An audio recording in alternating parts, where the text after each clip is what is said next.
طيب، موضوعي هو التجليات الصوفية في الشعر الفلسطيني المعاصر. سليمان دغش وديوانه في المرآة أشبهني، وفؤاد عزام في ديوانه على ضفاف الروح.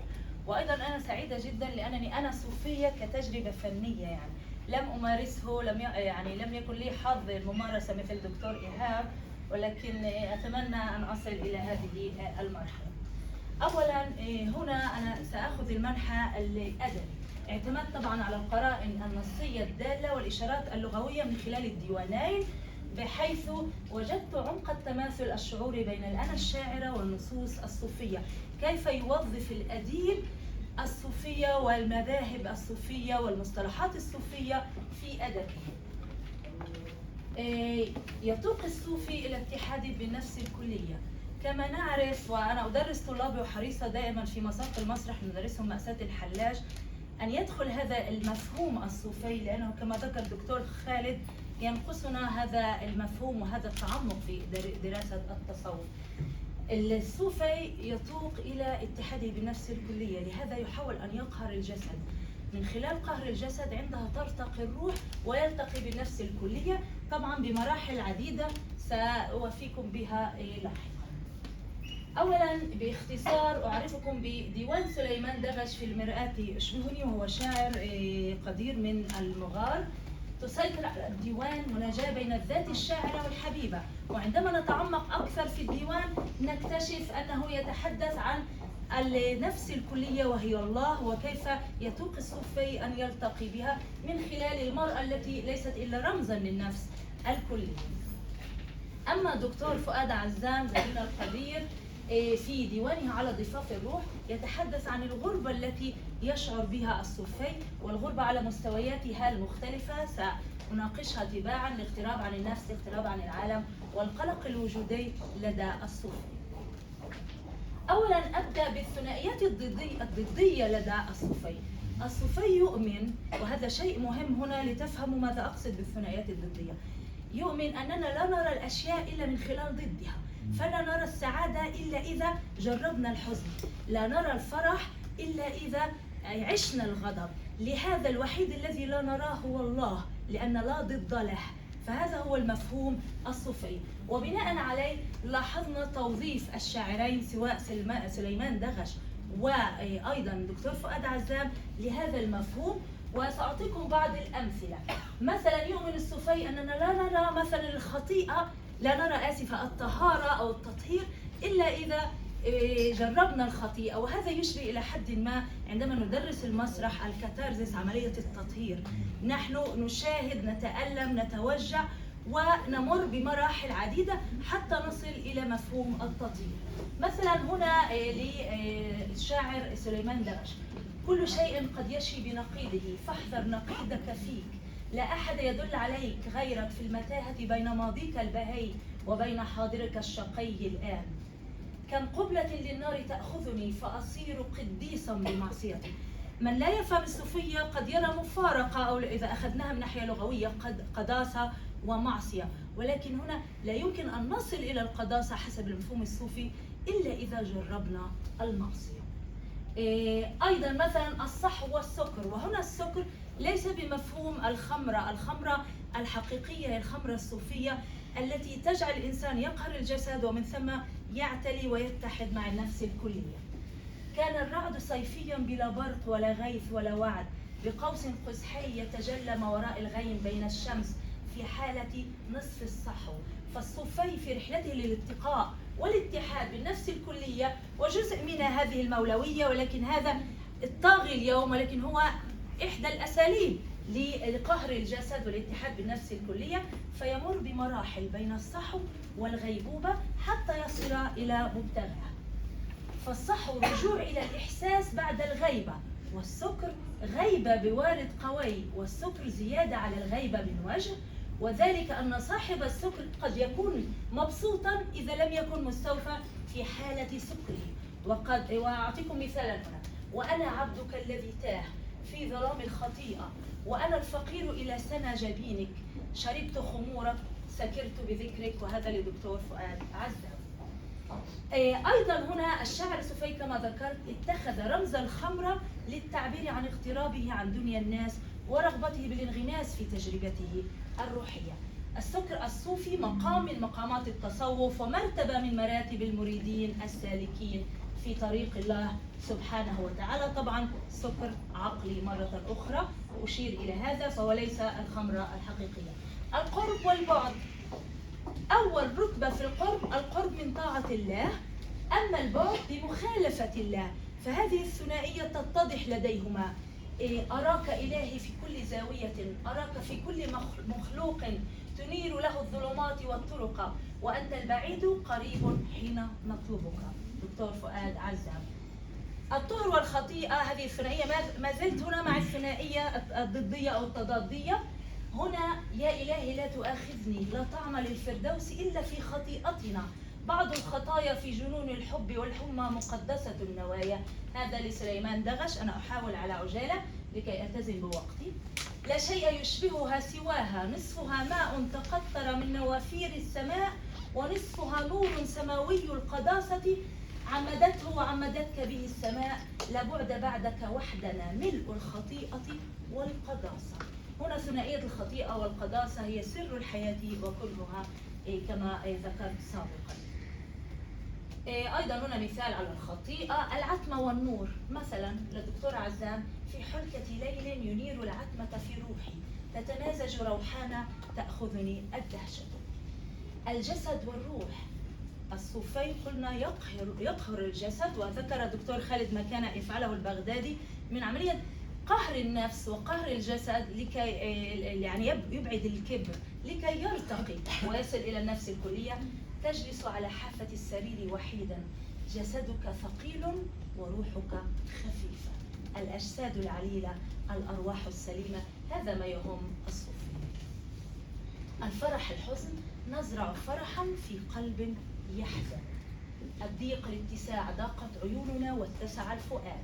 سأنتقل، لا أريد أن أعطي كل هذه الثنائيات السرمدي الزائل، لأنتقل إلى مفهوم آخر، الاتحاد والحلول. كما ذكرت، الصوفي يرتقي ويتحد مع النفس الكلية، لا أحد، ليس الجميع يفهم ما معنى هذا.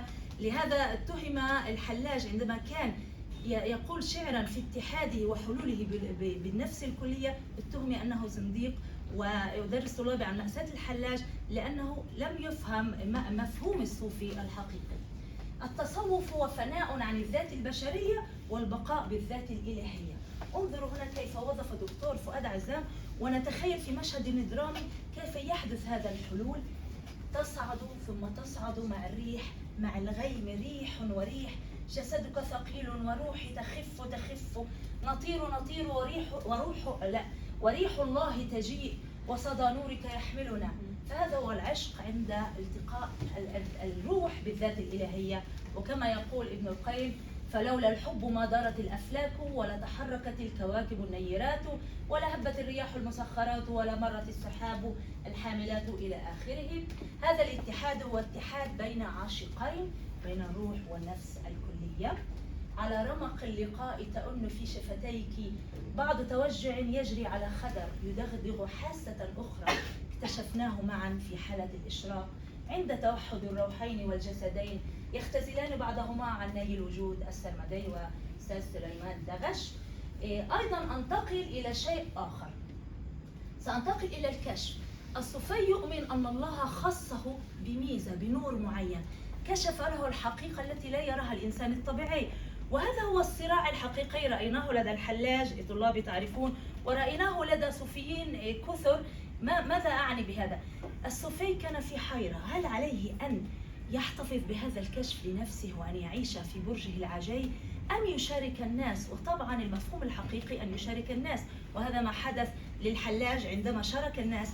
نبههم من هو حاكمهم الجيد، نبههم كيف نقيم الحاكم الجيد، فاعتبره الخليفة المقتدر أنه يحرض، لهذا دبر له مكيدة وقتله. ففي سبيل الكشف يرى الصوفيون أن للعلم وسائل باطنية تصل بين النفس الإنسانية والعالم الروحاني، يلمسها كل من صفت نفسه، هذا مهم، من أدران المادة وتخلصت من شوائب الحياة، فيحصل من هذا الطريق على أسرار الوجود وخفايا الخلود. هي عملية الارتقاء والنقاء وقهر الجسد وارتقاء النفس. ولكي يصل الصوفي إلى هذه المرحلة هناك عدة مراحل. مرحلة العبادة طبعا والتزهد، وهذا جميعنا نمارسها عند الصلاة، ولكن ليس جميعنا نصل إلى مرحلة الخشوع.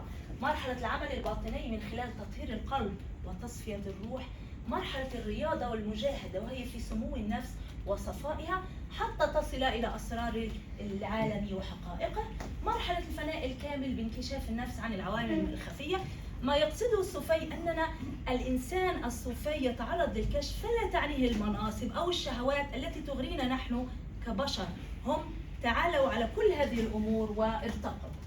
كأن السماء اصطفتك سماء على الأرض أجمل منها، فهل أحد ذات يوم رأى الليل شال حرير على كتفيها؟ وكيف أصدق أن المساء البهية تجلى لها وأسرى إليها؟ فالشاعر هنا وظف الصوفية ليتحدث عن تجربته الميت الشاعر عن تجربته الشعرية وكيف يصل إلى حالة الارتقاء. فالشاعر أيضا هو مائز، الله وهبه هذه الموهبة، فهو وظف ما يحدث للصوفي بارتقاء ما يحدث له في الشعر. أي سر بها، كيف تختزل الكون في نظرة وتخبئ في شعرها الغجري عوالم ليل تهاد طويلة، ليغفو ملاكا على كتفيها. لست أدري وبي حيرة المتصوف، هنا يعلن مباشرة حين يرى الله في مرايا التجلي فيسأل: هل في المرايا سواي أنا؟ قلت لي في المرايا هي الآن فيك بكل أنوثة حواء، خذها كما شئت فيك وكن أنت فيها على سدرة المنتهى. قد نعتقد أنها علاقة بين حبيب وحبيبته، ولكن عندما نراجع كما ذكر الدكتورة كوثر عن كتاب قواعد العشق الأربعون نفهم أن هذا هو العشق الإلهي. فالصوفي الحقيقي يرى ما لا يراه البشر بعد حلول الله داخله. وحدي هنا في الرباط المقدس ما زلت أمسك كل مفاتيحها بيدي ودمي منذ سلمني الله سرتها، سر أسرارها وقيامها في تجلي الإله على ألق في دم الشهداء. هي القدس أسرت بنا الروح ليلا إليها، توضأت النور بالنور. هنا توظف الذات الشاعرة القدس من خلال كشفها الصوفي بأن الله خص القدس وهي مطمع جميع الدول. لماذا؟ لأن الله خصها بأسرار لا يفقهها إلا الصوفي. ما زلت أرقبها بعين شاعر يرى الأشياء أبعد من دلالتها على مرآة ظاهرها. فالشعر يعشق سحر الكشف في لغة المجاز الهش، خلف ستائر شفافة تبدي القليل على استحيائه خجلا، يحرك رغبة في الكشف للمخفي من سر، ومن سحر تخبئه الستائر خلف تموج الشيفون، يغريني ويغويني ببعض غموضه المسحور بالكشف الشهير. حسنا، هنا الربط الجميل كما ذكرت كل الأمثال التي ذكرتها في موضوع الكشف بين الشعر والصوفية. الشاعر يملك سحر الكشف، يرى ما لا يراه الآخرون، يرى بقلبه ويوظف لغته بمجازها للتعبير عما يرى. فطبعا علاقة الشاعر كما ذكرت مع الكلمات تشبه علاقة الصوفي مع النفس الكلية. أسأل المرآة مندهشا: أأنا المرئي فيك أم أنا الرائي؟ هذا لسليمان دغش. طبعا نختصر هنا بعبارة كنه العلاقة بين الصوفي والنفس الكلية هو هذا الضوء الذي تمنحه النفس الكلية للصوفي، فيملك بصيرة لا يملكها البشر العاديين. يرى القشيري، الآن انتقل إلى التجلي. يرى القشيري أن التجلي هو إشراق أنوار الحق على قلوب المريدين. سألت الله أن يتجلى مرة أخرى فوحده يضبط الإيقاع في فوضى الحياة، فلا يد تفتح في القلب الشبابيك التي صدئت وهي تنتظر السنونوات ترجع من منافي الذكريات. فالصوفي يطوب بعد الاتحاد، يأتي مرحلة التجلي والإشراق وحلول النفس الكلية فيه. يا إلهي قد تأخرت فتجلى الآن عفوك مثل المرة الأولى هنا فوق ربوة القدس التي باركتها، وأعد ترتيب هذا الكون من أوله. إن شرعة قابيل استبدت بالخليقة والأنام. فيؤمن الصوفي أن بتجلي الله وإشراقه سيرجع وهج العالم ليعيد ترتيب العالم من جديد وليرفع الظلم عنه. هذا ما يتوق إليه. طبعا مفهوم الاختفاء والتجلي والفقد، هنا الحضور والتجلي يكونان بالقرب من الله والاختفاء بالبعد عنه. كلما اقتربنا هنا نصل إلى مرحلة التجلي. آتي لمرحلة أخيرة، الاغتراب. ودكتور فؤاد عزام ركز على هذا المفهوم. الغربة عند أهل الطريقة غربتان، ظاهرة وباطنة. أختصرها بماذا؟ أولا غربة أهل الصلاح بين الفساق، أهل الصلاح سيشعرون أنهم غرباء في زمن الفسق. غربة الصادقين بين أهل الرياء والنفاق، الصوفي الصادق سيشعر أنه غريب في عالم منافق. غربة العلماء بين أهل الجهل وسوء الأخلاق إلى آخره. فهذه هي الغربة بمستوياتها، لا مجال لذكرها. أعطيكم اقتباسا هنا: أيها التعساء الباحثون عن اللاشيء في عمق أرواحكم، تعالوا إلي كي أدثركم بعري بنور الله، تعالوا كي أغسل أرجلكم بحبي ونوري الذي صار شتاء وغيما، تعالوا إلي كي أمضي في طريقي نحو غيمة أحلامي التي تتكسر كل يوم 1000 مرة، تعالوا كي أدفئكم بصقيع أحزاني الملتهبة كحب المستحيل، تعالوا إلي كي نحصد نور عيوني ونصعد إلى نورك إلهي. للدكتور فؤاد عزام. الاغتراب عن النفس، الصوفي لعدة أسباب ذكرتها يشعر بأنه غريب عن مجتمعه. نمضي ولا ندري إلى أين المسير، نمضي تطاردنا السنون، تسجل أسماءنا وأسماء من رحل ومن يأتي إلى آخره. اغتراب عن العالم، كم كنت وحدك في زمان لم يعد زمن للأنبياء، ولم يعد مكانا لمن فقد البصيرة والبصر، كم أنت وحدك في الزمان وفي المكان، في الصبح تطعن ثم تطعن في المساء.